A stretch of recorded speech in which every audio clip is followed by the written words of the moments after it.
All right, so we are back on YouTube again, and let me start sharing my screen with you.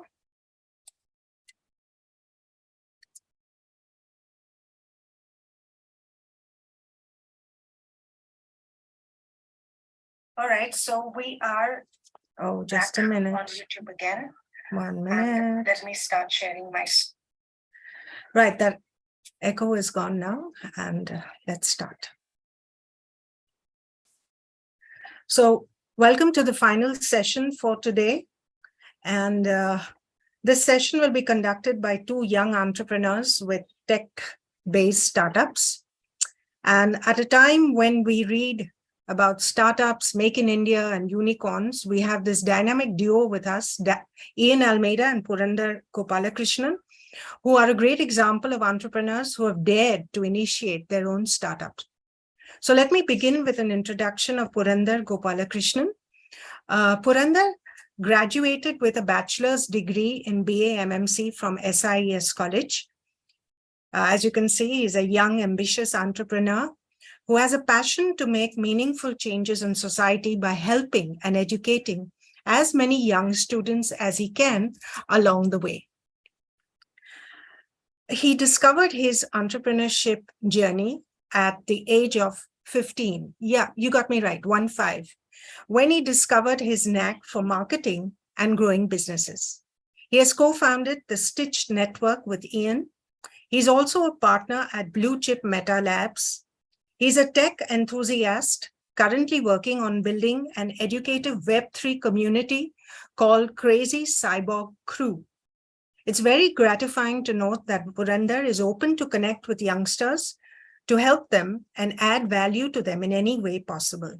We really appreciate this enthusiasm, and we're very happy to have you with us today. Welcome to St. Andrews College, Purandar. Let us now turn to Ian Almeida. Ian is the founder of the Jinx Network and the Bombay Blockchain Company, besides being a co-founder of the Stitch Network and a partner at Blue Chip Meta Labs. For those of you who have been looking at our college website, the Jinx Network should sound familiar to you. Yes? Yeah? Okay. Ian has designed and revamped our college website. He was also a part of the first team of the PR group in our college. Ian discovered his entrepreneurship abilities at an equally early age as Purandar, and 14. So he was managing his family business in the film shooting industry back in 2014 when he was just 14. Now he works as a design entrepreneur, a creative director, helping businesses conceptualize and communicate their vision and values using design, technology, creative marketing solutions. Welcome back to your alma mater, Ian. And let's begin with this session, but let me first close this PowerPoint. Okay, just a minute. Okay, stop sharing. Right. Okay, Ian and Purandar, the stage is all yours for navigating blockchain technology in the economy. So are you going to do this simultaneously? Who's speaking first? We need to unmute you. 1 second. I'm going to unmute you. Thank you. Yeah. So we will do it simultaneously. Like we'll keep each other. Firstly, thank you, Professor Kashmira Modi, for this opportunity. It's really a pleasure to be speaking to my own college and coming back and being able to share whatever knowledge and value that we have in this space. And without any further ado, I know that this has been a pretty long meeting for everyone. We'll get right into our presentation for today, which is navigating blockchain. Just one thing before we start. We will need the hosting rights. Share. Calvin and Arshi, let's make them co-hosts. Okay, I've made Purandar co-host. Yeah, that would be perfect. Quickly do that with Ian. Okay, done. Just give me a bit. Done. Yeah, this is my screen visible? Yes. Perfect. Cool. Awesome. So, hey guys. So our topic for today, navigating blockchain technology through our economy. I know that the word blockchain, a lot of people associate term with Bitcoin and a lot of other things. So our goal here today is to demystify the term blockchain, help you guys understand it much better, and also kind of take you through our journey with this technology and things that we've kind of built for other clients and people. So yes, thank you for having us again. We just like you guys, we are pretty young. I'm 22, Puranda is 23, and we are always happy to connect and learn from youngsters. I believe that our passion again lies in teaching and learning one another, and that's the way we see ourselves growing as well. So always happy to connect with everyone. A little bit about what we do at Stitch Network. So we're a design and tech company. We help businesses conceptualize, actualize their vision using design, technology, and creative marketing solutions. We pretty much do everything from your branding, your social media marketing, your websites, and we also kind of do Web3 e-commerce. We're a full service agency at the end of the day. So if you come to us with a problem, we'll most likely be able to solve it.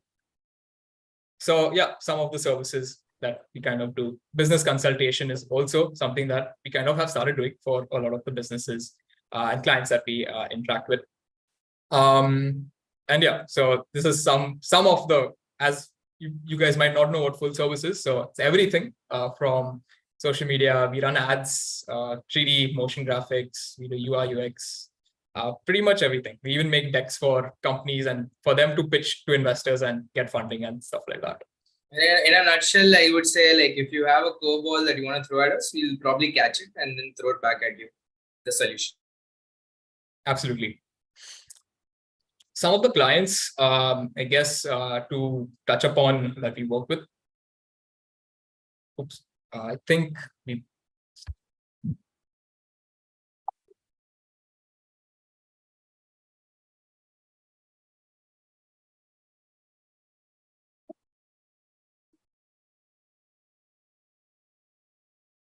Hello.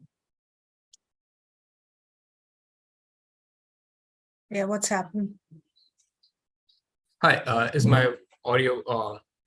Yeah, we can hear you. We can hear you. Okay. I think Puro has lost connection, is it? No, Puro is there too. All right. I think I lost the feed. Give us one moment. Sure.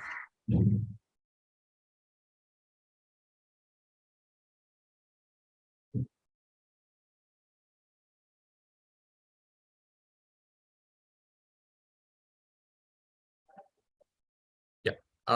Is my screen visible? Yes. Awesome.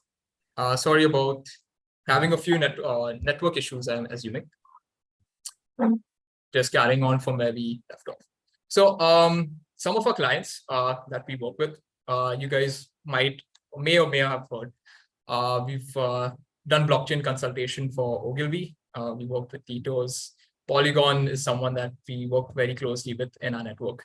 And some of the other names that we associated with across the beauty, tech, and events industry, such as Face Shop, All You Can Street, Economic Times, Acetech, some clients like that. So who are we? For starters, I started managing my family business at the age of 14. My family runs a film shooting business, and we give out this location for rent. And that's kind of how I got into learning a few things that has led to my entrepreneurship journey. Down this line, I wanted to start a YouTube channel for which I downloaded and installed Photoshop, and it allowed me to explore designing and this whole tool for creating things. I learned that I like designing and making cool things, and learned that you can make money by designing and making cool things for people. Out of curiosity, started a community-based startup in college when I was 18. Stole money from my parents to buy Bitcoin, and more on that, which I'll come to later. Down the line, identified that we can build a website for the college, join the PR team, built it along with Professor Desiree and with all of the other people today. During the pandemic, we couldn't meet each other, but I still want to interact with my company. So what my company turned out to be was a community of entrepreneurs, artists, designers, and creatives. And through that, I found out that my passion lies with teaching and learning. And then down the line, I met Purandar and started Stitch Network along with him. During this whole journey, I found out that designing and technology are two things that I like mixing together and like exploring. And I like teaching people. I believe when one teaches, two people learn. And these are some of the values that have translated into our companies that we kind of run today. Okay. So I believe Purandar is having some network issues. Not sure if he's back. Is it possible? He's back. Please continue. Yeah. Okay, awesome. Cool. I'll allow Puro to introduce himself as well. Yeah.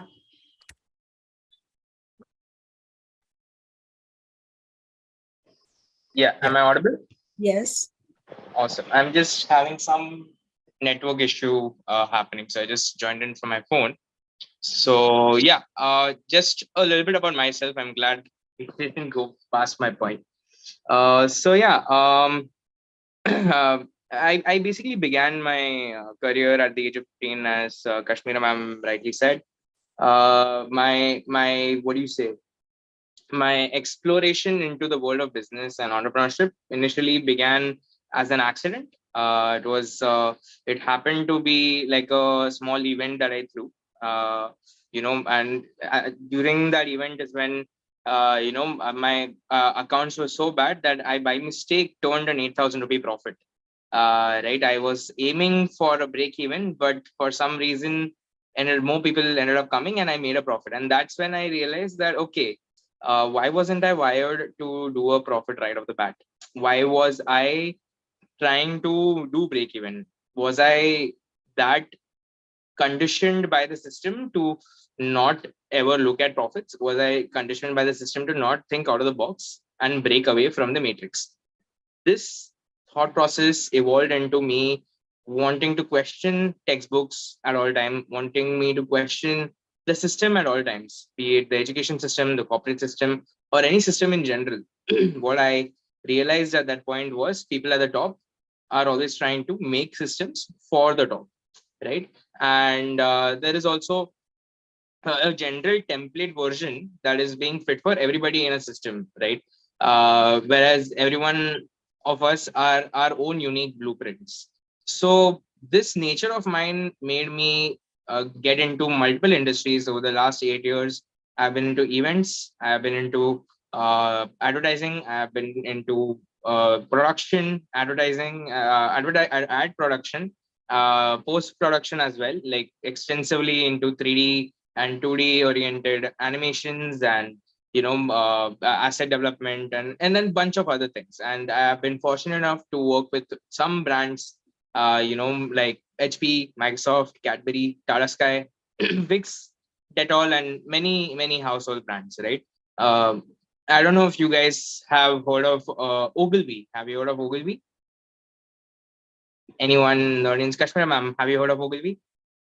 They are basically the people who came up, like the founder, he's no more with us, but the founder is the person who came up with the term, the saying, an apple a day keeps a doctor away, right? So a person who's able to blow up a statement like that all over the world, wherein every country almost probably has heard of it, is actually the father of advertising, and he is instrumental in like you know having advertising as an industry or a field today. And we have consulted their agency, Ogilvy, the agency, we have consulted their Mumbai office in Web3 and blockchain, right? So in the short amount of time, just because we kept questioning the system, we were able to unlock many opportunities, because why not, right? By the age of 23, I've had the pleasure of having two startups, Stitch Network and what do you say, Crazy Cyber Crew. And apart from that, I've also had the pleasure of growing multiple other startups from scratch, being part of their core team. When I was your age in college during my BA MMC in SIS, in fact, one of the other things that I did was I questioned SIS and the Mumbai University system. And what I ended up doing for my actual college project was actually growing a small bedroom guitar class into two branches in Bombay with 15 lakhs in monthly revenue. I started gaining passive income at the age of 18. And in my third year, I was CMO of this brand. In fact, this brand still exists today post the pandemic. It's in Bandra only. I don't know if you've heard of Adagio. Right, Adagio near Leelavati Hospital. So that is also one of my college projects, essentially, right? So always questioning the system. Naturally, questioning the system led me to straying away from centralization, and that's where my journey or my curiosity towards Web3 and decentralization began. Right, and a little bit of my background, because my family has IITians in it, and I have very good relationship with relationship with IIT Bombay, allowed me to get in touch with the cryptography professor over there, and he's a consultant for my company.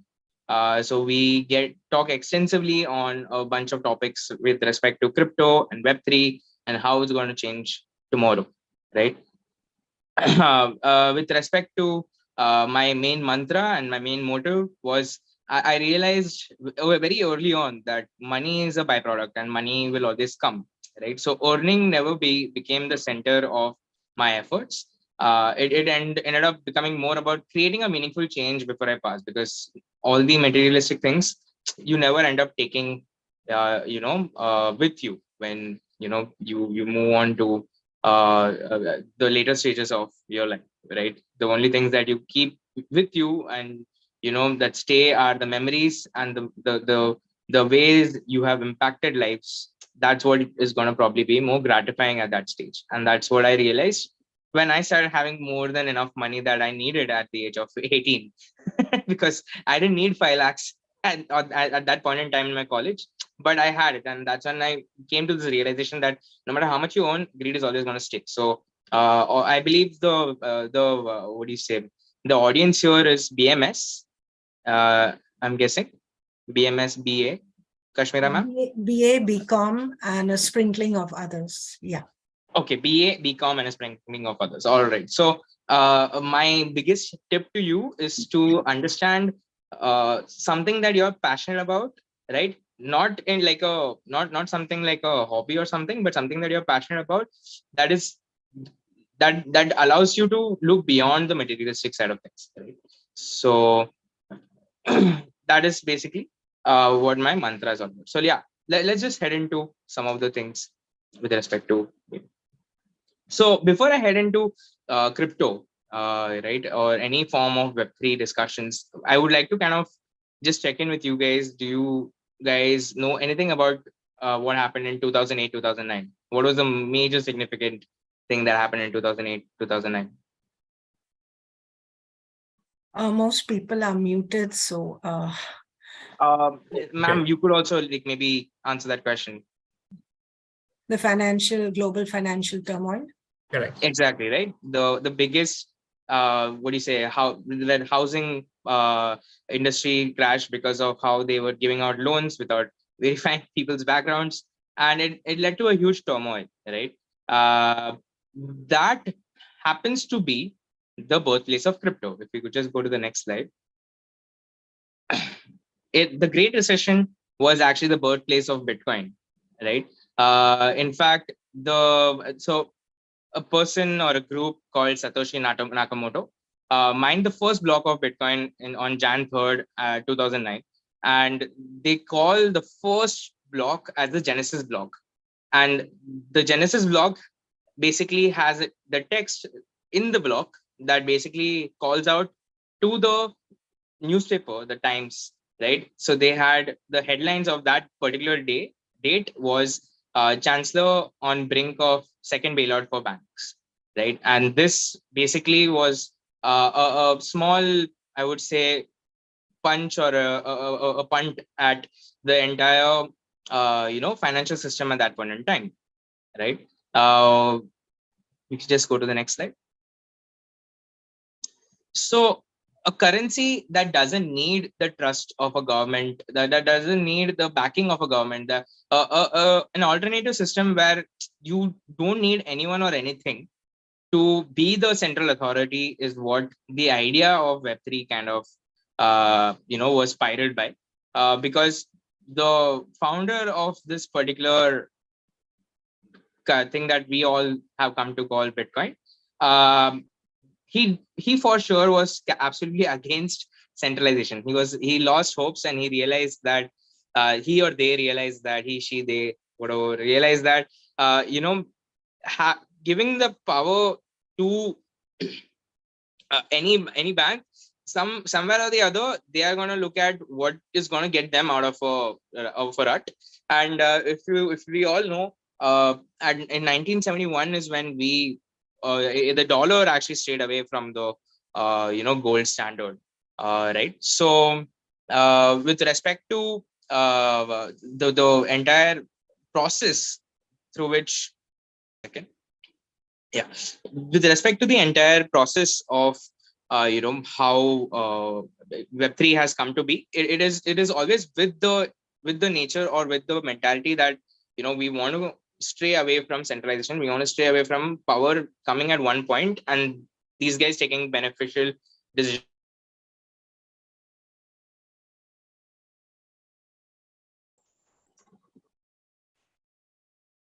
Ian? Yeah. So how do you make a system that doesn't require any central authority? How do you make a system that doesn't require governments, that doesn't require any what do you say?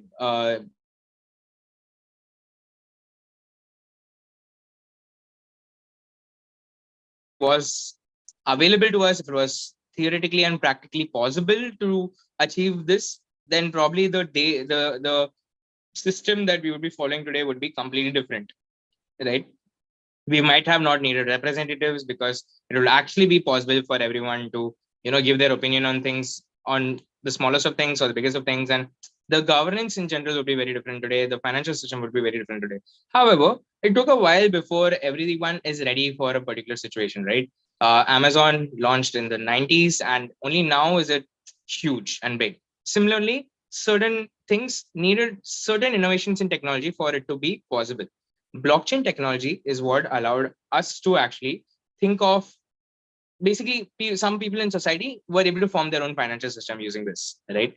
And this technology has a lot of promise, right? The first use case happens to be Bitcoin, or the first major use case that we have seen happens to be what Bitcoin runs on. But in general, it is the idea of, or it is the technology that allows you to verify transactions on a decentralized ledger, right?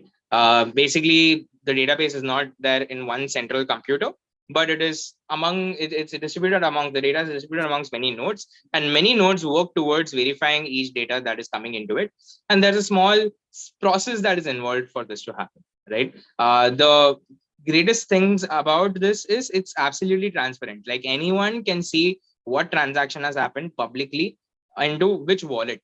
The only thing is the anonymity of who owns that wallet is yet to be bridged, but that is probably gonna not happen or may happen because there will be security risks, there will be privacy oriented risks, which Ian will talk about a little bit later in the presentation.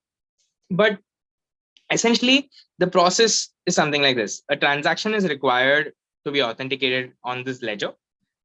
there's a block representing the transaction that is going to be happening, right? Soon, like a beam, like a beacon, all the nodes are notified about this transaction. There's a small challenge that ends up happening, for amongst these nodes to basically win the opportunity to write this transaction, right? And when this puzzle is won, and the node that won to the opportunity to write this transaction on the ledger gets this opportunity, it gets something called as a mining reward, right? And this mining reward allows people to be incentivized for their efforts on this network, right? So with respect to Bitcoin, back in 2009, for each transaction that was written, each person received 50 Bitcoins on all of those transactions, right? So back then, the network was not so crowded. Bitcoin was worth absolutely nothing. So even personal computers were very much capable of doing these kind of activities, right? Now there's a small, I guess, missing piece to this puzzle. Why are we calling it blockchain? The thing is, each data or each line in the ledger is represented as a block. The last line and the first line are linked to the previous and the next block. Like the last line is linked to the first line of the next block, and the first line is linked to the last line of the previous block, right? So it's kind of chained with each other in essence, right? So similar to that line over there. Now, this entire process that I explained is just one of the ways that people go about consensus on transaction about, like, let's say anything that is decentralized, right? Why can't anyone manipulate this or fork it is because of that competition. The competition increases, or the complexity of the competition increases, provided there are more people on this network. So if there are more people on this network, then the complexity increases, which means for anyone to fork it, or for anyone to, let's say, manipulate this, they would have to have more than 50% of the computing power on that network, which is going to be very absurd today for anyone to accumulate that much amount of processing power, right? Hence, it's very decentralized. And this entire thing that I talked about right now is called a proof of work consensus mechanism, right? It basically goes about doing hard work of solving that puzzle to gain the opportunity to update the ledger. And hence people are incentivized. There are different ways of going about this, but we'll stick to this for now, because otherwise it will become a very, very elaborate session. It already kind of is. Blockchain technology in general means keeping track, right? Just going about, let's say, this immutable decentralized ledger has led us to this point in time today, right? The nature of transaction scares the nature of tech is what scares the government, because centralization is absolutely removed. You don't need a mediator anymore, right? And the way governments go about, what do you say, things is by stopping things, or centralizing things, and regulating things, right?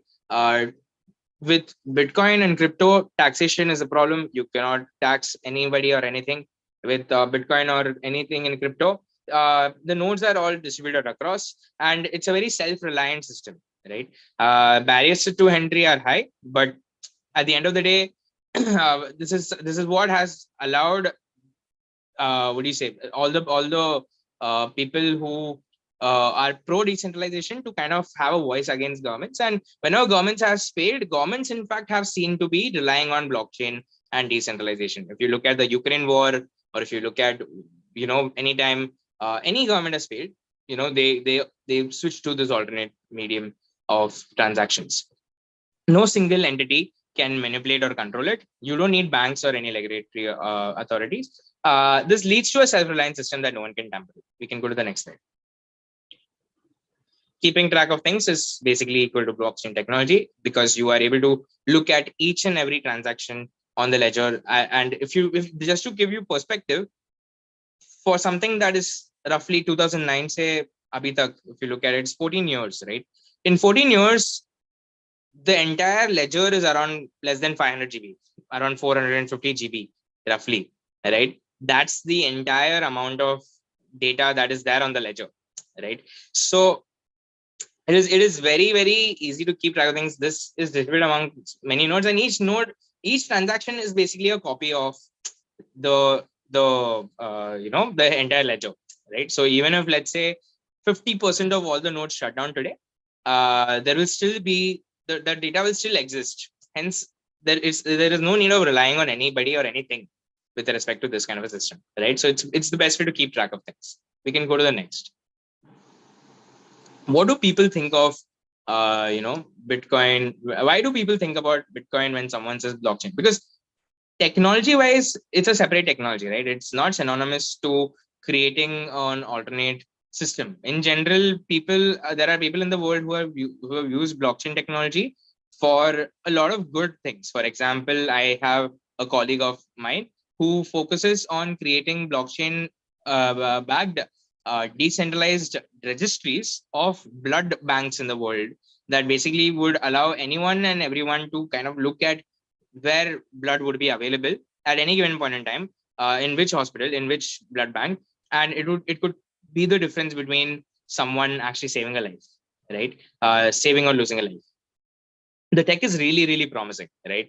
There are a lot of other useful use cases, like, even, let's say, for example, St. Andrews College could go about giving their certificates as an NFT, right? Because these things are great for tracking things. So registries is a huge use case that is being explored today, and in across multiple fields, in logistics, in supply chain. There are multiple projects out there which we will not cover today, but just to give you a little bit of examples, right? But Bitcoin has been very heavily associated with blockchain as a tech, right? That's purely, let's just go to the next slide. That's purely because of how Bitcoin has gone about creating an impact with respect to all the buzz it has created with respect to how volatile it is as an asset, as a commodity, right? In 1983, we already kind of were exploring the ideas of a digital currency, right?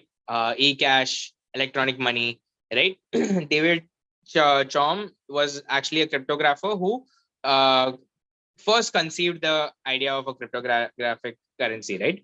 And then from there on, people have been kept on exploring this idea. But 2009's crash was the thing that finally pushed it over the edge and started Bitcoin.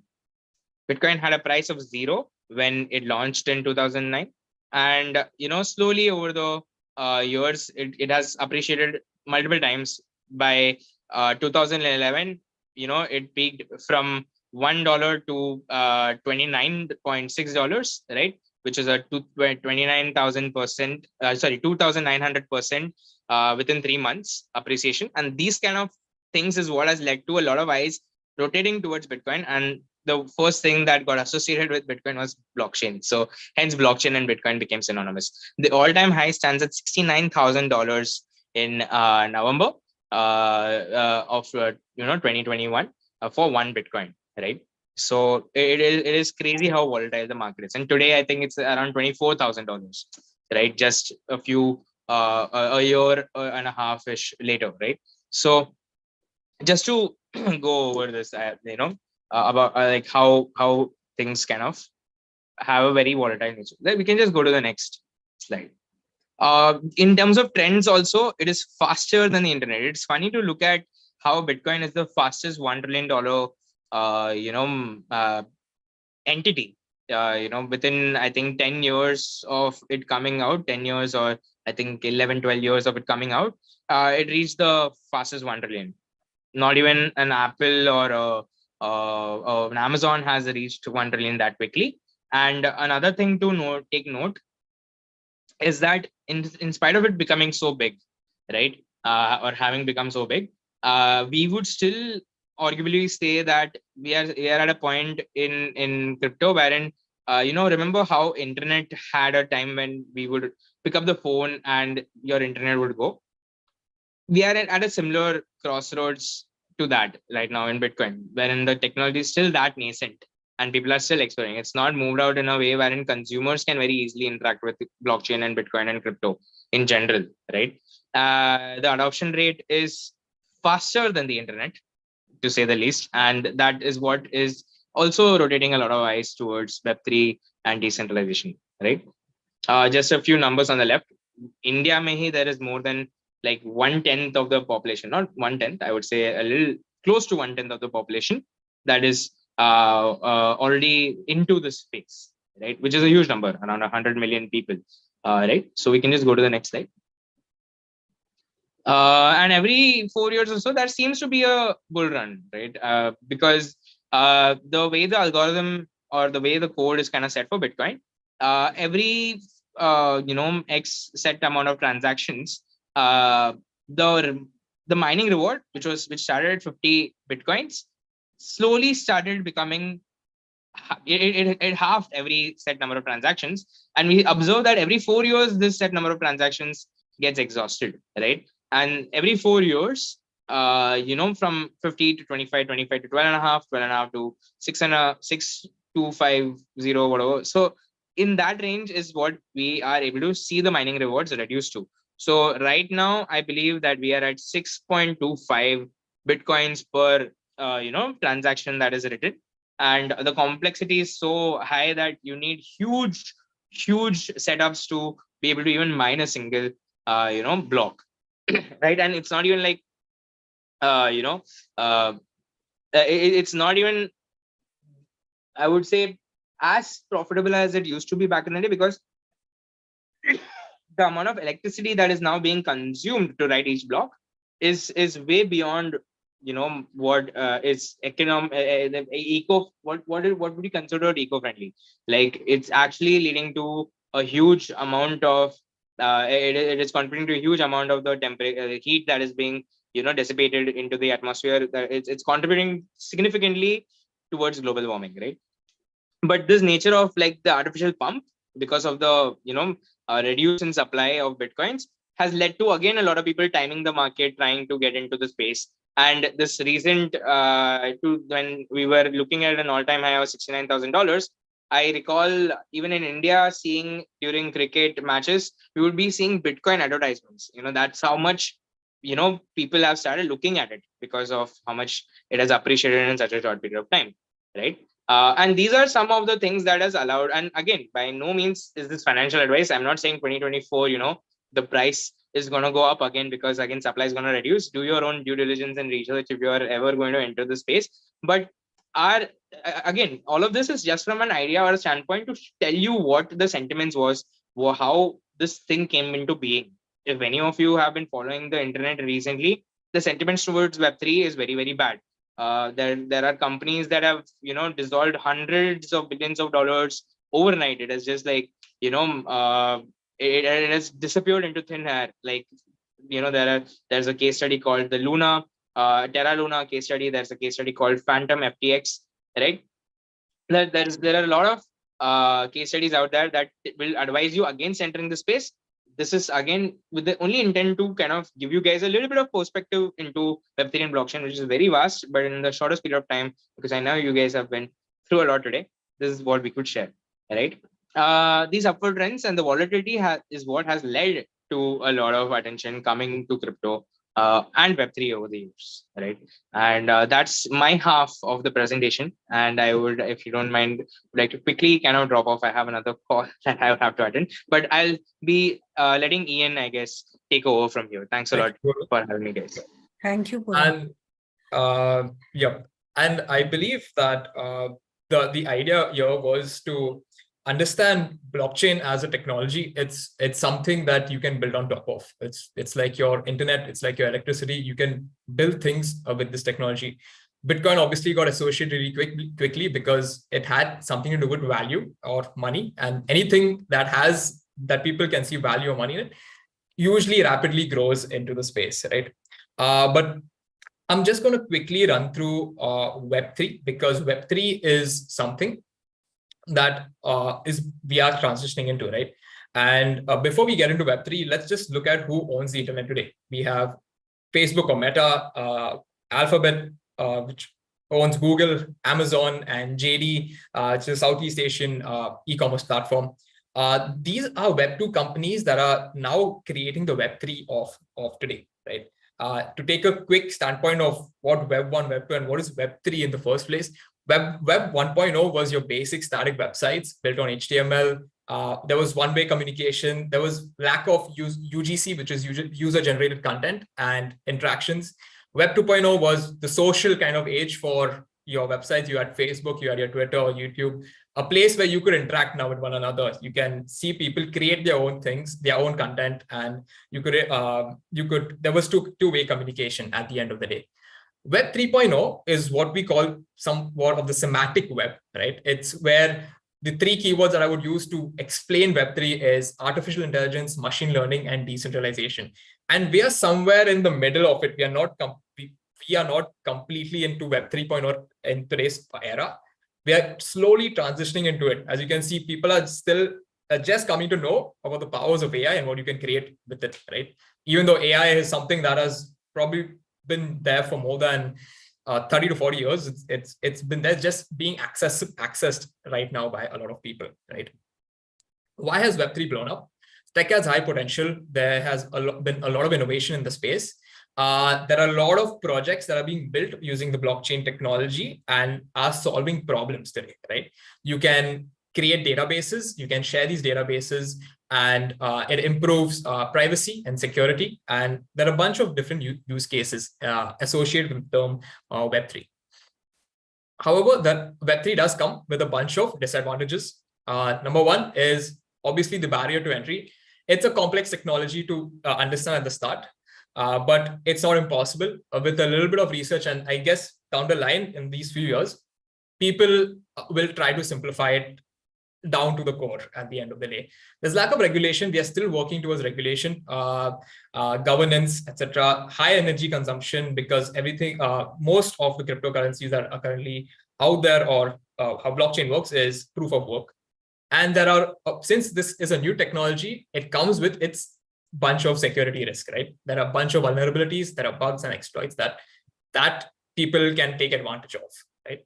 Scalability, which is you need large amount of infrastructure. You need fixed capital to run these things for this to be powered, right? At the end of the day, comes with a bunch of disadvantages. Quickly going into the government and Web3, what are the challenges and solutions? So not in any hierarchy. I think the first thing that I think that comes to play is literacy. People will need to learn more about Web3 and this technology, and there should be a lot of organizations and governments that would have to simplify this technology to everyone. I think Web3 literacy is going to be the most important thing for everyone to know, for everyone to learn about. We need to develop regulatory frameworks and obviously consider taxation, because for it to properly function and for it to work in a system, we'll need to figure out the taxation side of things when it comes to Web3 and blockchain. Small note on CBDCs that we'll be moving into, but other certain challenges and solutions would come under its cybersecurity risks, its high energy consumption, and its engagement with our community today. CBDCs, a very new term, and something that is more experimental. From my perspective, CBDCs, again, they stand for central bank digital currencies, for all of you who don't know. It's the proposed government solution to addressing the problems of crypto and Web3 at the end of the day, right? So CBDCs are still experimental. Whatever I might explain in this presentation today can or might definitely change one or the years moving forward, because it's very new and things in this space move and change at a rapid pace, right? So it's a proposed solution by central banks, and which is basically the RBI. It's a digital version of your fiat currency. It's cross-border transactions faster and cheaper, and kind of to eliminate private banks and processors in this process. Imagine your HDFC or ICICI bank completely eliminated from being the intermediary for you to send money across the border, right? They don't get a cut basically at the end of the day. So that's what CBDCs are. Obviously, they will have to integrate this properly so that private banks don't protest towards the governments because of enabling people to take advantage of this technology. So again, it's an experimental thing that is being rolled out slowly, and there's more to come on it. There's much more. increase efficiency, security. It's again, it's imagine Bitcoin, but it's owned and regulated by a central authority at the end of the day, which is there are regulations, they have a bunch of systems in place at the end of the day. Disadvantages of CBDCs: reduced privacy. One of the main reasons why Bitcoin and blockchain and crypto got famous was privacy, anonymity, basically, at the end of the day. By CBDCs, obviously, you're reducing your privacy because you'll have to share some information to governments, to a central authority, right?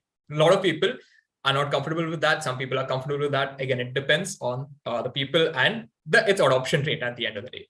There are security risks that are always going to be there with any technology. And of course, there are technical challenges. It has an impact on, again, private banks, private sectors. So these are certain disadvantages of CBDCs being rolled out, right?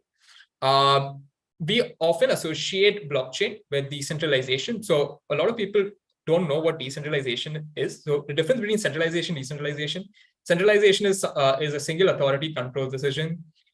It's efficient, but not flexible.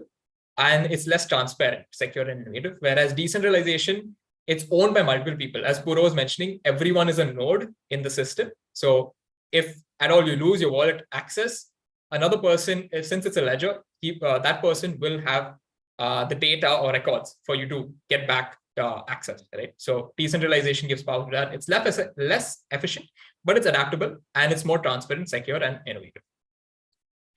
Since this is, again, an economic symposium, we wanted to give our economic perspective on blockchain technology. So dividing this into micro and macro economic perspectives. On the microeconomic perspective, gives rise to increased efficiency and productivity at the end of the day. We are disrupting traditional business models, and it has an impact on the monetary policy, the financial stability of a country. It is giving rise to international trade, and income is more distributed at the end of the day. On a macro side of things, we are reducing costs. Businesses are able to reduce costs. There's increased transparency, improved security, and we're giving rise to new business models in our country and in the world. We hope this session was insightful. I know that we had to rush through all the slides, but that's simply because we want to make sure that you guys can ask me some questions if time permits, of course. And the small story that how I kind of got into blockchain and Bitcoin, for 2 minutes, I'll just explain. Back in college, one of my friends told when I was this was just when I was transitioning from finished the junior college and was transitioning into BMS. My friend came up to me and told me about this word called Bitcoin. And I'm a person who loves technology. I started studying. I was curious, started learning about it. And after a point, as a human being, once you're curious, you want to get your hands in it, right? So I, along with my brother, we secretly, I shared the idea with him. So I laid out the whole plan, and we secretly purchased Bitcoin. And it was a small amount. However, obviously, it's not even though it was in our account, it's not the money that we earned at the end of the day. Hence, I term it. It's an interesting story that I tell everyone, that I stole money from my parents to buy Bitcoin. This was when Bitcoin was around 6 lakhs. It was performing around 6 lakhs, and it was an era at that time. The volatility of the coin of this particular entity was moving at 10 to 20% every day, in green. And to give you guys a perspective, stock markets don't move more than 1 to 5% a day. Gave rise, made people more aware, and there were a lot of eyes on it. In a matter of 2 months, this entity was trading around 11.5 lakhs. This was in the middle of May, where the government started talking about it. You had Hindustan Times, all the newspapers with big bold letters of cryptocurrency written, and the government was obviously planning to ban it. And this was the time where we exited and we said goodbye. And I never then touched blockchain and Bitcoin for almost a year and a half. Only then after when someone contacted me for a project in the space. But yep, hope the session was insightful. And if you guys have any questions, feel free to ask the same. Right. Thank you, Ian.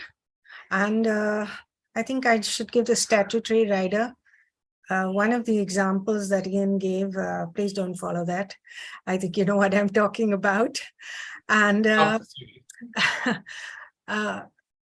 blockchain technology has always, I think, been a block for many people. Many people have not understood, what does this block mean? And Puranda put it very nicely when he talked about the block and how it gets into a chain. So thank you for that. What we could kind of get from your presentation is that blockchain technology actually can lead to, with, of course, the disintermediation, can lead to increased efficiency. And to a certain extent, I think in that sense, if we're talking about economics, it can also help with supply chain management and build a whole new bunch of new models, which probably didn't exist 10 years ago, okay, which is basically something that even Nihal talked about, that, going ahead, you're going to see a lot of new things. What was, I think, particularly of interest to us as students of economics is this entire idea of, central bank digital currency. Because a few years ago, the leader of IMF, okay, she had mentioned that one can't have a closed mind to cryptocurrencies, and we need to prepare ourselves to basically start accepting it. Okay, and that acceptance has happened much more at the micro level than at the macro level. Okay, because what we notice is that a lot of people are quite happy. There are a lot of people putting in, I want to ask a question. Can you give me 2 minutes? Yeah. So at the micro level, many people are happy to take a cryptocurrency and buy things on the internet. These things are not really controlled by some central banking authority. Or whoever, even when, for instance, you're using your debit card or your credit card, you have somebody who is going to finally say, okay, this transaction is fine. And so in that sense, it becomes centralized. But, with cryptocurrency, that was the reason why people were so attracted to it. Now, central bank digital currency has come in. India has gone on to the bandwagon. It's obviously in the development stage. But I think there are issues like scalability. There are legal issues. There are regulatory issues which are definitely going to come into play, because I think the average person who does not have a lot of money to throw around wants an authority there to say, yes, this transaction is valid, that sort of thing. So I won't get between you and people who would like to ask questions. But I think first I'm going to ask Dr. Salazar to unmute herself. She has a query or a comment. 1 second. Let me find Dr. Salazar. Sure. 1 minute. Huh? Calvin, if you can, Ian, can you close your PowerPoint so then we can see everybody? Sure. Yeah, thank you. All right, so let's just find Professor Salazar and unmute her. Oh gosh. My co-host, can you find, ma'am?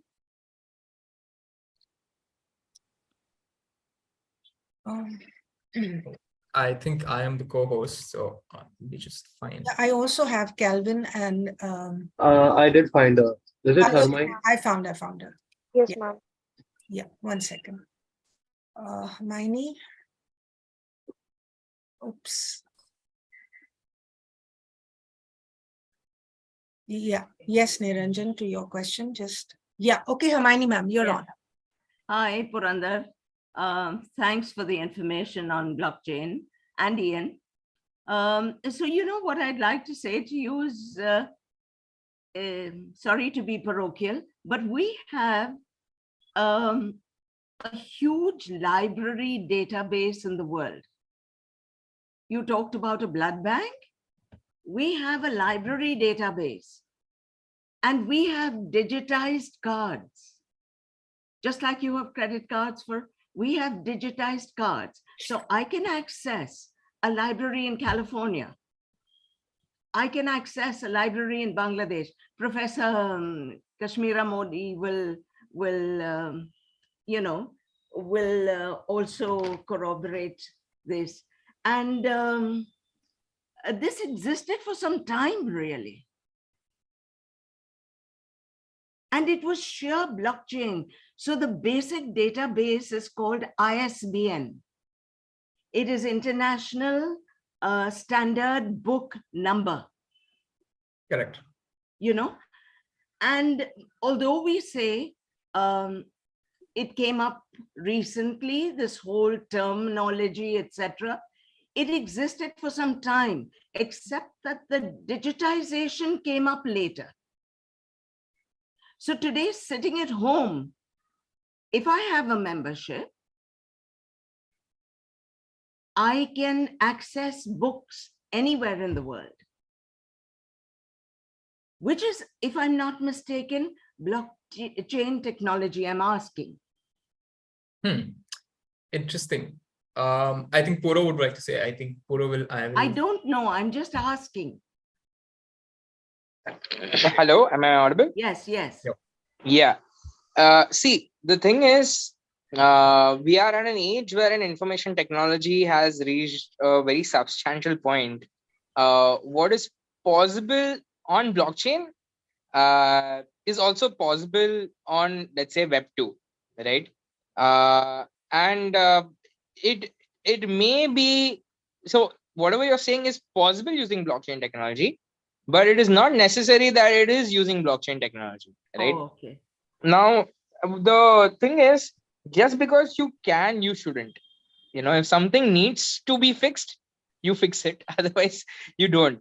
With a lot of clients also, we have seen problems or like this thing wherein they, just because blockchain is a new thing and, it's they say that it's a future of Web3 and stuff. They're like, let's make this Web3. Let's make everything into NFTs and let's make all of the thing is, for example, something like access, you gaining access. Maybe your membership could be a blockchain tech-based NFT, right? Okay. Because so there is and also I also want to get to one of the points that Kashmira ma'am also mentioned regarding scalability. But let me just address this and then I'll get into that. So it is possible for your membership, let's say, be an NFT. But the thing is, that book, the database of all the database, right?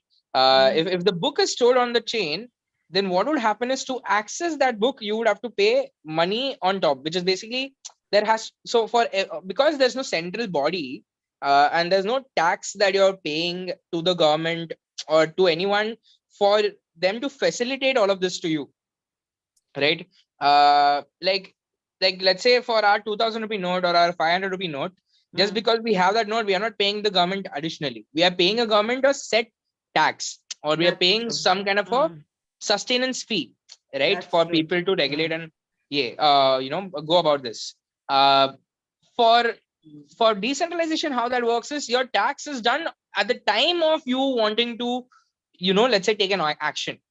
Now, what would happen if you keep this database and library on Web3 is, every time you have to do an action, which is maybe flip a page or access new data or, do anything at all, you will have to spend some money to get that action done on the chain.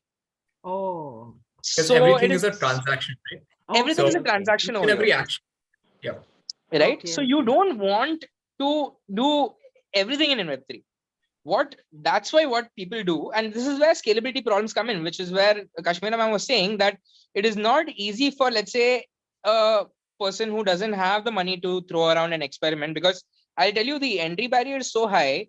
This transaction fee that we call it as gas fee. Just to put things into perspective, I spend, in terms of gas fee, to put a single NFT on chain on the Ethereum network. I spent 15,000 rupees in gas fee alone as a mistake. I didn't even realize how much that ETH would be worth.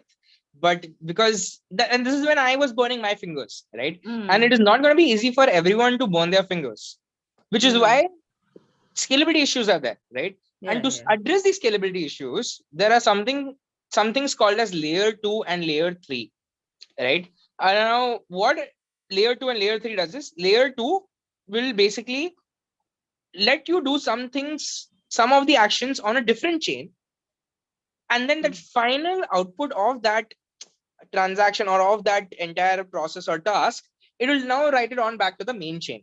For example, let's look at this company called Polygon in India. It's a $12 billion market cap company. It's a unicorn in India. They are also one of our clients, right? So we work with them and stuff. So what these guys do is they find out the what do you say, places wherein Ethereum network mein the congestion is a little less, and they have made their algorithm based on using this less congestion areas to store their blocks in, right? And all of their tasks, they're doing it on a different chain wherein less than a rupee is what it takes to do a single action. So now if you are, let's say, interacting on Polygon instead of Ethereum, although the basis of Polygon is Ethereum, it is built on top of Ethereum, you are now able to do all of these actions. So there are some scalability oriented solutions that are coming in. So layer 2, and then on top of Polygon, if anyone builds another chain wherein everything is happening in Web 2 and then the final thing is stored in Web 3 on Polygon, then that will be called layer 3. And they are actually exploring supply chain oriented solutions on layer 3, right?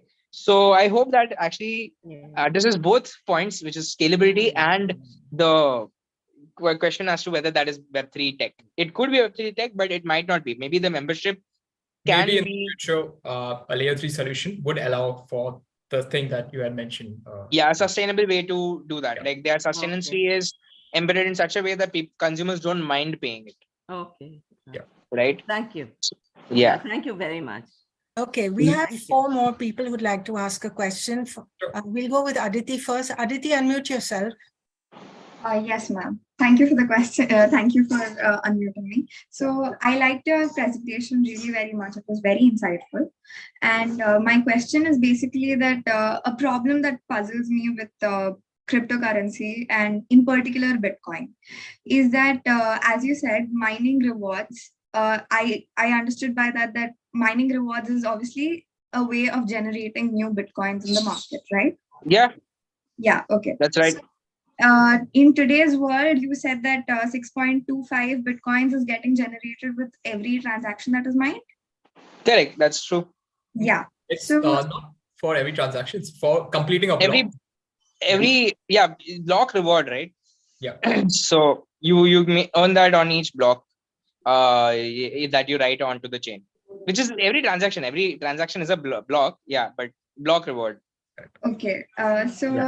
Obviously, with the popularization of Bitcoin, I would only imagine that the transactions in Bitcoin, using Bitcoin, has only increased over the time.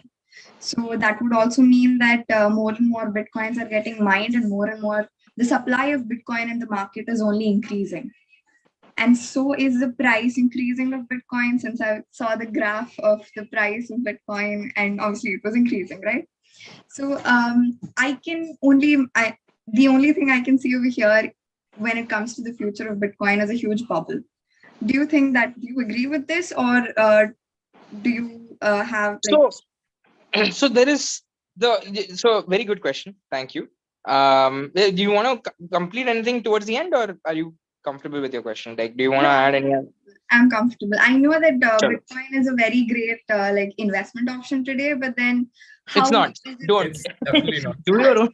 It's like I have it's like lost more money in investing in Web3 than I have earned, just to give you guys perspective. To be, and we are people who consult people on Web3, right? Okay.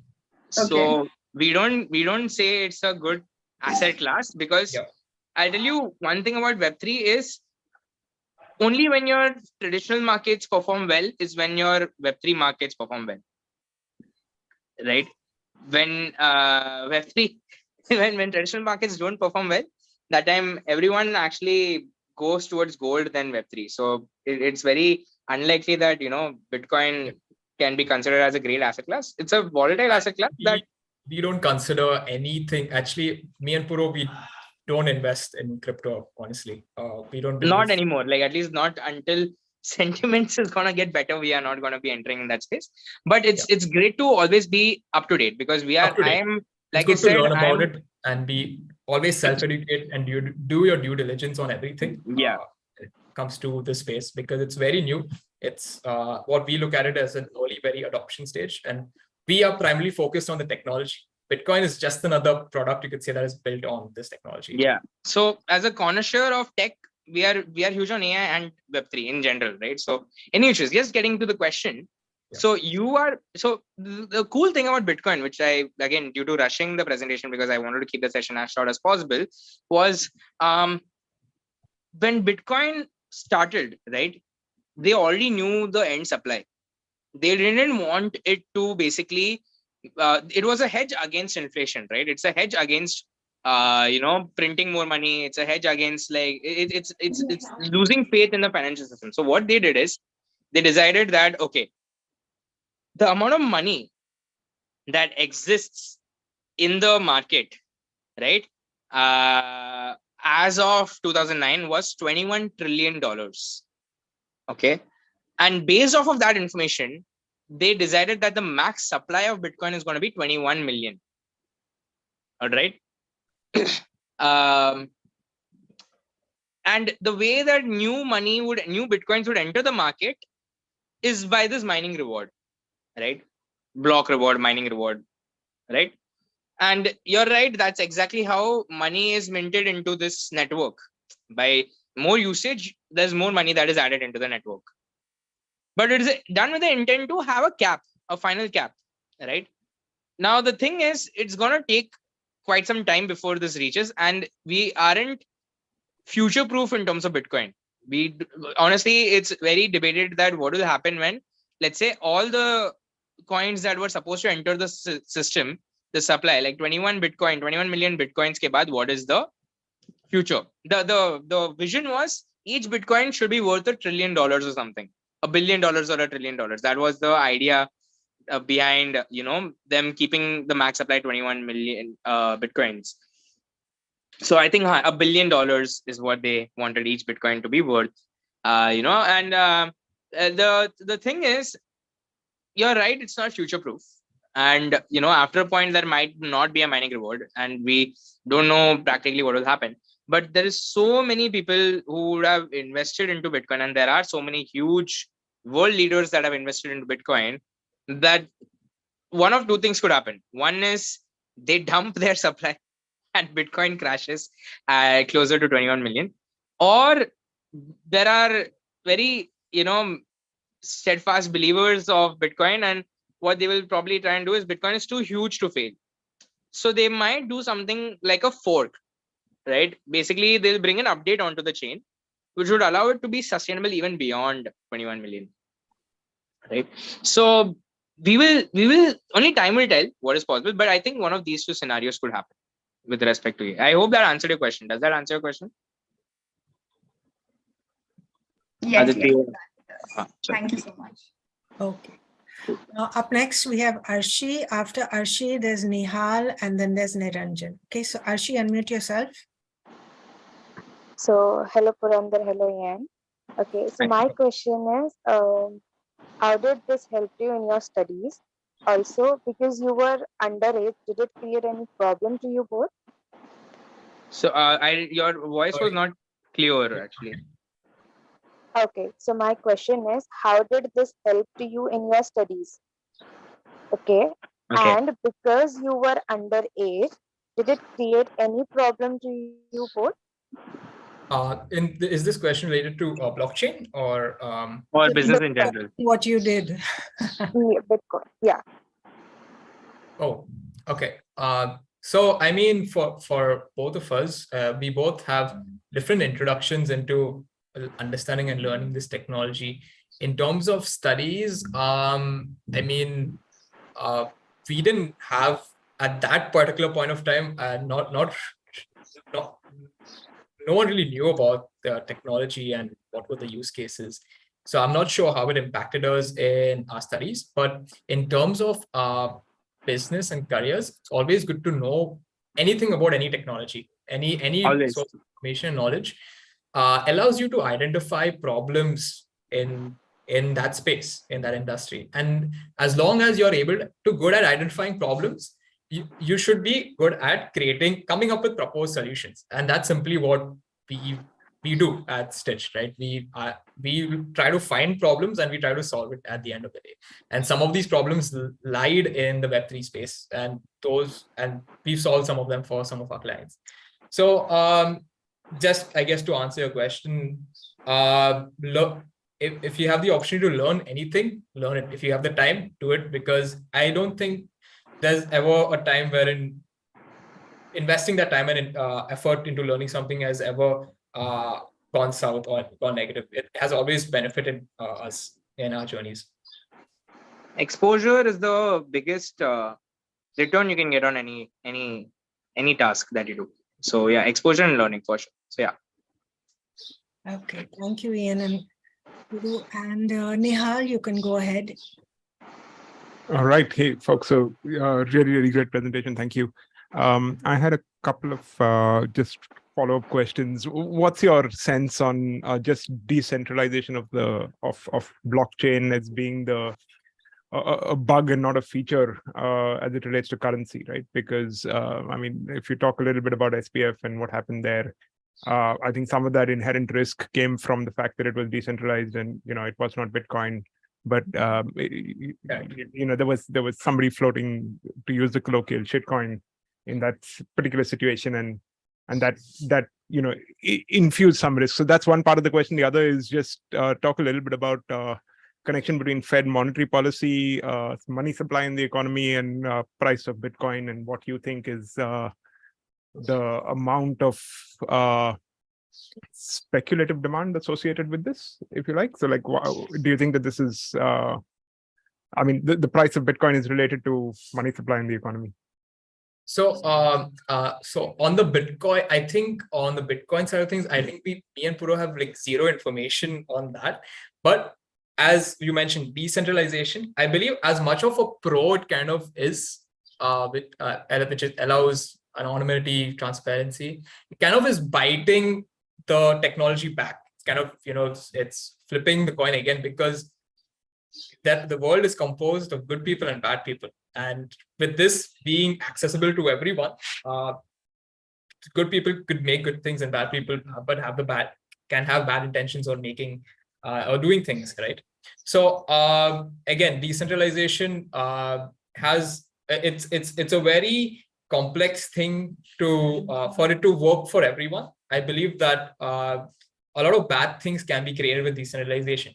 There's it can't only benefit for good, right? In terms of how this impacts the money side of thing, the financial system, Bitcoin, I have no information about, because simply like we're not active people in the investment kind of side of things with Bitcoin or cryptocurrencies. We are purely into the technology side of things. But I think Puro might have some insights on how the economy kind of is functioning with this technology. Yeah, okay. I think Puro is having an internet issue, but yeah. I hope that Am I audible? Yes, Okay. yes. Okay. I actually, in fact, during Nihal's question, a call came and I ended up missing half the question. So if you don't mind, so just the first half of your question, if you just like, go over again. Sorry, no. My question there was really, and I think Ian touched upon it, right? Is the decentralization of the currency the inherent risk is relative to what happened with SBF and FTX and that debacle? And Okay. That was all it did. Yeah, the other one was just the connection between money supply in the economy and speculation and price of all of these blockchain-based coins. Perfect. So again, like with respect to human behavior, right? So actually, one of the things that you said about how AI, will it replace humans or not? It's a similar kind of thing, right? Like with respect to will Web3 kind of become the main asset class, or let's say traditional fiat currencies, or yeah. So in the same spectrum of things, I think so just as how all of these innovations are going to be tools or like options to humankind in terms of their decision making and what opportunities are open to them. Similar to that, I would say Web3 should be seen more as an option for people, right? And with respect to money supply in the market, it is just traditionally seen that since it's a volatile asset class, such a volatile asset class wherein you are very well aware of how things happen with SBF and with Luna, Terra Luna, or like all of these case studies, right? We have also traditionally observed that if money is performing well in the market, then Web3 performs well. Apart from that, there is also the idea of like artificially reducing the supply in the market by reducing mining rewards and stuff. That is specific to Bitcoin, but Bitcoin being a major index and everything is following Bitcoin in general with respect to sentiments, value, price, performance. Everything is usually very, very closely packed with Bitcoin. If Bitcoin performs well, all the other currencies usually end up performing well as a trend. When like we realize that now also we are like, let's say, having a recession and stuff, again Web3 also performed equally bad, right? And it's very, very minor, I guess, buzz that happens every now and then where, let's say, something that Elon Musk maybe does or something that allows better performance compared to traditional markets. But I don't ever think that people, a majority set of people will kind of choose Bitcoin or any Web3 asset over traditional asset. I think looking backwards, gold is where these people have kind of gone towards whenever they want to hedge their risks actually, because at the end of the day, digital gold and real gold I think people are always going to find real gold a lot more authentic. So I hope that answers the question. Fully. Thank you so much. Adds a lot of context. So essentially, your premise that it was started as a hedge mechanism might not really have played out in the long run. In the long run, I don't see it as much. The thing is, I'll tell you where it kind of is, playing out though. Whenever governments fail their own citizens or whatever, that time Bitcoin seems to be the way out. Like in terms of Russia and Ukraine, both country citizens, in fact, Ukraine government, in fact, depended on Bitcoin donations for it, because Bitcoin in general seems to have a demand, in the world. Like there would be people willing to buy it off of you at different parts of the world, so it has become an intermediary. So it's an option that is available now in case, the government fails. So there was another case study where in Canada, there were truckers who were doing a protest. So again, over there in the protest, in Canada, the government actually blocked all of these people's bank accounts because the government was not happy about this. So the truckers, they camped out in front of, I believe, their political, building or part, whatever that structure is. And these truckers are camping out, then they're using Web3 as their means of survival and existence, and these are certain interesting case studies to kind of see how it's not just it's primarily not just a hedge against, inflation. It's a hedge against governance in general, centralization in general, wherein people of power are exploiting their power, right? So it's a huge, punt on these guys that, okay, I have another place to fall back on, including governments. When governments don't help governments, then there is Bitcoin for them, right? Because no one can control it, no one can stop it. So it's a way out, it's an option. Similar to how internet didn't replace books, and AI is not going to replace the internet, right? I don't feel Bitcoin is going to replace your traditional investments, and it's not probably going to solve inflation on a whole, but it will be an option that people can use depending upon the situation that arises. Such a valuable example. Thank you. Thank you. Thank you for the question. I know we're slightly over time, but we'll take one question from Niranjan. Niranjan, go ahead. Nehal, Ian and Puro, great presentation. Thank you so much. Nehal, I loved your questions. Kashmira Modi ma'am, your questions on CBDCs were also very, very pointed. Like Ian and Puro said, when you teach, or I think Ian said, when you teach, two people learn. Right. So I learned, but I also want to take this opportunity to teach. Just to give you a little bit of a background, I've been a banker for 25 years. Right. Okay. And my past 1 year, I've been for one of the largest crypto exchanges in the world, launching them in UK and in Ireland. Okay. So that's my background. So I know a little bit about what I would be saying. So let me break things down into 3 or 4 different categories. Number one is Bitcoin as a cryptocurrency. Okay, it started off. Let's go to the beginning where you said 2008, 2009, where I was a senior banker and I had to mop up stuff, and I personally lost 60% of my net worth. That was not caused by any government. That was caused by Lehman Brothers and the private lenders. So let's not blame governments for that. Okay. Yeah, But absolutely. coming out of 2008 and 2009, the governments brought people out of 2008, 2009. It was financial policies and financial instruments that brought the economy back on keel. So don't write governments off when the story is spoken about in terms of, you know, cryptocurrency being the alternative and decentralization. Okay, so that's number one. Similarly, when we had the 2016, 2017 crisis, governments pulled it. Even now, to counter inflation, governments are pulling it out. And again, if we go back into basic civics, who is the government? We are the government. So we control everything with our vote. That's number one. We don't control the policy, but we put the people there. So this whole fallacy that, you know, cryptocurrency or Bitcoin is an alternative because it's decentralized is great in theory. Because in theory, it is peer-to-peer. You and me do a transaction. But the whole banking system and the financial system today works on trust. Where the banker, the trustee.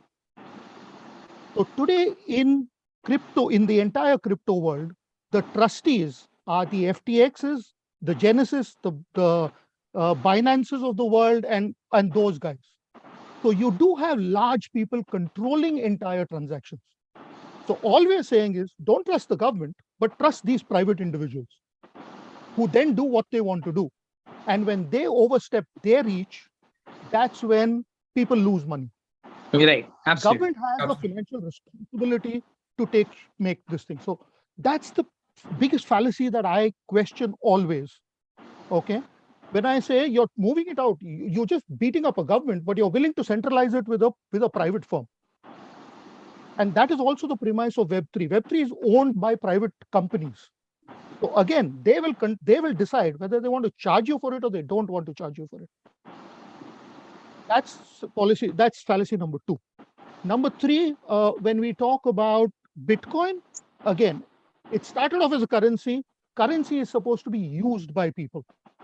There is no usage because there's a limited number of people who are using it. So then it transformed into an investment vehicle. As an investment vehicle, and like you said, and I love the way you told people, do your due diligence. When you're investing in something, like you guys said, do your due diligence before you talk about investments. Correct. The question here is very simple. When you're investing in something, there should be value or it should be a value creation. So for example, when you invest in shares, you're investing in a company that is using your money for profit or for loss. So you share things, you share the profits, you share the losses. Similarly, you said gold. People turn to gold. At the end of the day, you can put gold into your teeth. There's gold in your laptop. There's gold in your mobile phone. You can use gold as a paperweight. What do you use Bitcoin for? What is the value of Bitcoin? You don't know what it is. You don't see what it is. The only way that Bitcoin prices rise is because people want it. And that is called the greater fool's theory. Correct. It's like you said, as long as there's somebody willing to buy it, there is somebody who's willing to sell it. Correct. And the only way prices go up is because somebody is selling it at a higher price and somebody is buying it at a higher price. Exactly. Correct. And that's Every the maker, there's a typical maker. definition. That's a typical definition of a Ponzi scheme. So as you would guess by now, I am a never Bitcoiner or never crypto. Correct. Okay. And the more I learn, the more I understand. Moving to the point on CBDCs, I think, Nihal, I would have answered your questions as well in terms of the financial inclusiveness and everything. Okay. So I'm addressing the question of CBDCs. And like you rightly put, CBDCs is the digital version of the fiat currency. And that's it. Okay. Yeah. Where you would want to change is the fact that one of your points said that it will cut out the private banks or the distributors. No, it won't, because central banks are a wholesaler. They're not a retailer. Today, central banks issue currency. They're being distributed by the private banks. Similarly, with CBDCs, the central bank will issue it, The private banks will do the due diligence. Your KYC and everything will be done by the private banks. Central bank doesn't have the Right. capability to do that. They don't want to get into that. Right. They'll manage financial policy. They will manage the distribution. Now, where does the problem come up with CBDCs is the fact that, again, it is not universal. So an Indian rupee CBDC is still not equal to the US dollar CBDC. And until there is a central node that equates that policy, which is today's currency exchange, which continues in the future, you will still have the same problems that you're having today. It will only be, it will facilitate digital payments within the country. But the moment it becomes cross-border, you'll still have currency exchange. And any time where there is a node, there is a breaking point. And that's where leakage is concerned.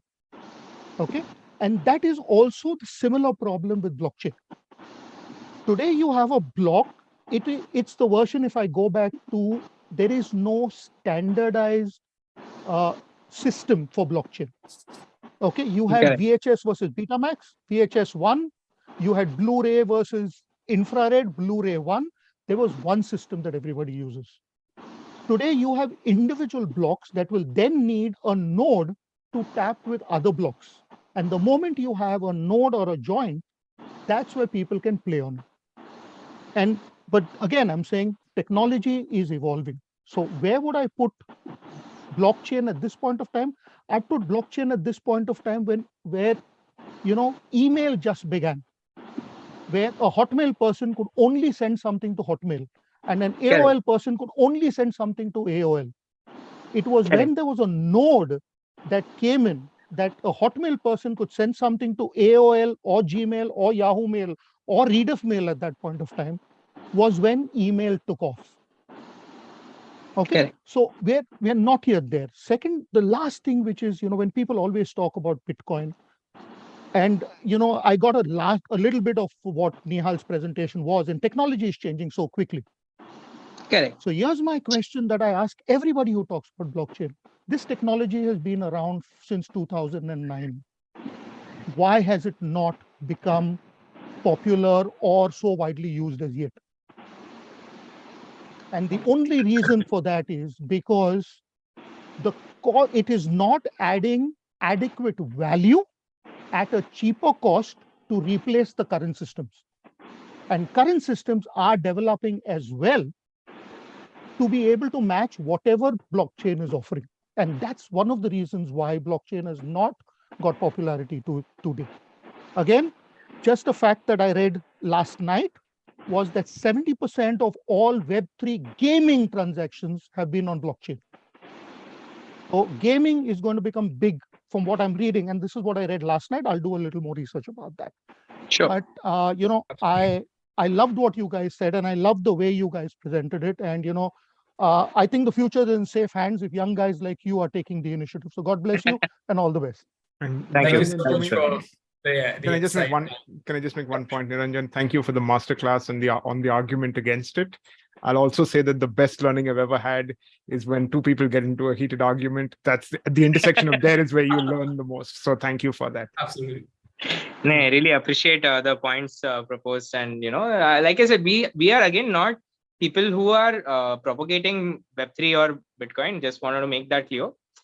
We, at the end of the day, there are a few things that tech-wise and market-wise we follow a few things, and we just wanted to share a perspective that allows people to want to gain that interest over in terms of understanding new things and new tech, right? Especially considering the young minds present over here amongst us. So whatever allowed us to kind of put on handles and climb up this ladder to get a better perspective is what we wanted to ideally share. And we really appreciate Niranjan sir for kind of countering, or rather proposing a counter argument, right? And as much as I would like to add on more and more, I believe this is not the right forum. So I definitely, if St. Andrews College wants to curate something separately like that, we'd be more than happy to we can get in touch offline. We can get in touch offline, because there's a lot that we can learn off of each other also, I believe, right? And there's a lot of scalability problems, and we are not like this or that. There's a lot that is gonna change. Like Ian also very rightly said that there is gonna be an entire aspect of whatever it is that we are saying today, it's probably not going to hold true within a year, right? Like, because the space is so fast and it's ever evolving. But thanks a lot, Niranjan, so for these Absolutely. notes, and I would love to connect at a later time and explore more. Same with Nehal sir also. So yeah. My pleasure. Just one last thing. I was part of a conference a month ago regarding Web3 and CBDCs. And one of the things that we've realized is the fact that the current money that is in the system may not be fit for purpose for Web3. So we might need to redesign money as a whole. And that's something to think about. Interesting. If I can interrupt that, there's still the debate, it's still out open, whether you can accept, Bitcoins and other cryptocurrencies as currency. Are they really currency is the question. So that's another debate. I'm not starting that now. Yeah, no, it's a It huge can go into a huge rabbit conversation. hole of discussion. It can be a huge discussion. That's why people hold conferences for that. Maybe. I think a lot of people must be getting a little impatient. Yeah. So everybody, start your videos. We'd like to see your smiling faces, and let's take one photograph. Switch on your videos. Come on, everybody. Are you guys there? Now we see some faces. Okay, Calvin, on the count. 1, 2, 3. Cheese, everybody.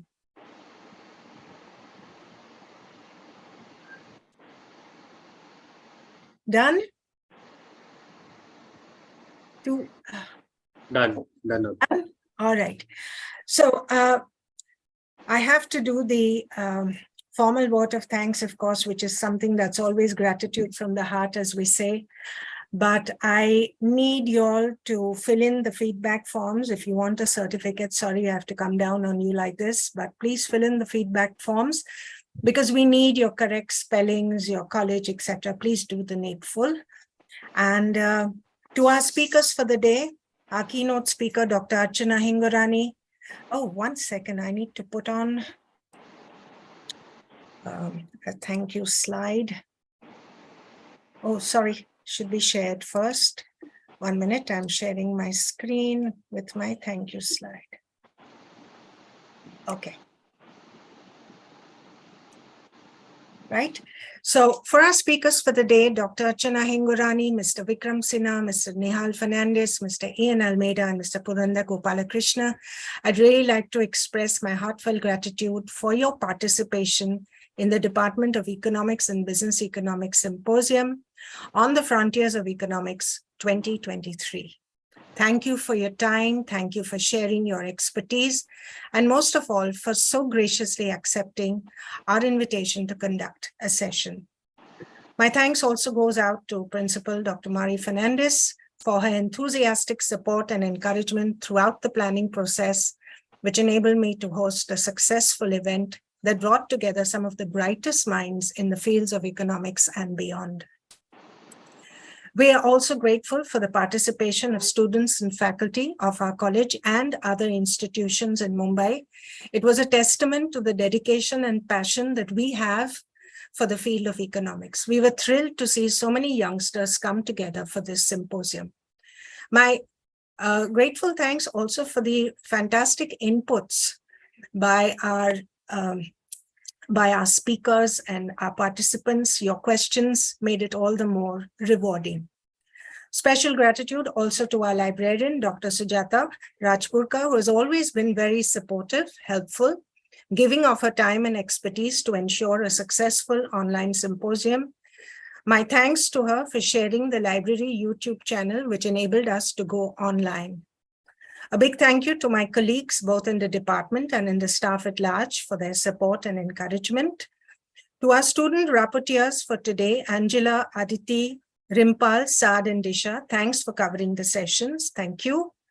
My co-hosts, Arshi and Calvin, who ensured the smooth running of the symposium, right from admitting participants to keeping a track on chats, making the speakers co-hosts, keeping an eye on the YouTube transmission, the WhatsApp group. Thank you so much. Last but not the least, my friends, Deepa and Niranjan, who also helped me network. Thanks a ton. With these few words, let me once again remind you, please fill in the feedback form. Fill it carefully because that's the data that gets onto your certificates. If you have filled out the feedback form, feel free to exit. You will receive your certificates within a month. Once again, thank you everyone for attending the symposium and contributing to the discussion. Thank you very much. Thank you guys so much. It was a pleasure being part of this symposium. Thank you. I'll stop sharing. Yeah. If anybody has any comments or anything they'd like to say or ask, there's free time now.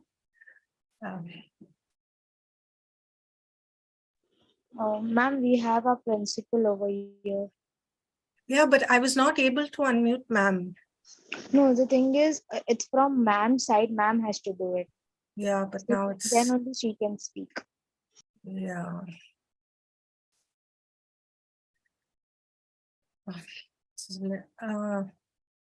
I think most of our speakers have gone.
Okay, ma'am is not able to join us, but she sent her good wishes. So.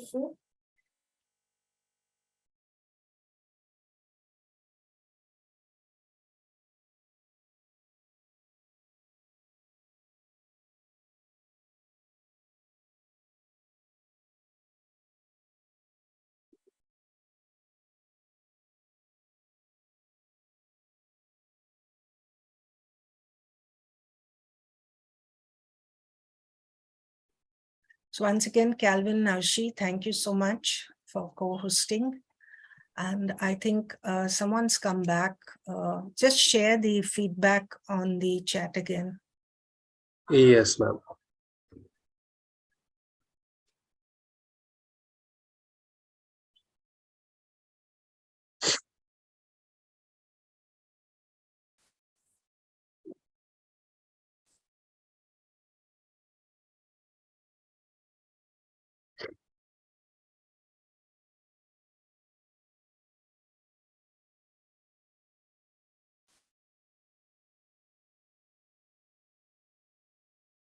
Yes, yes.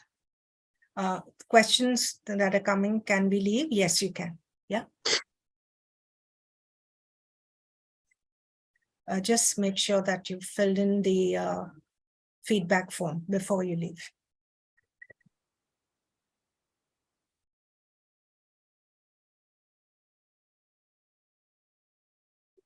मला देऊ का स्थल Yeah. काय सोडून take mummy काल दिले नाही हवे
All right, so Pooja, Vinita, Anisha, not seen. Thank you very much for being with us today. And I think we can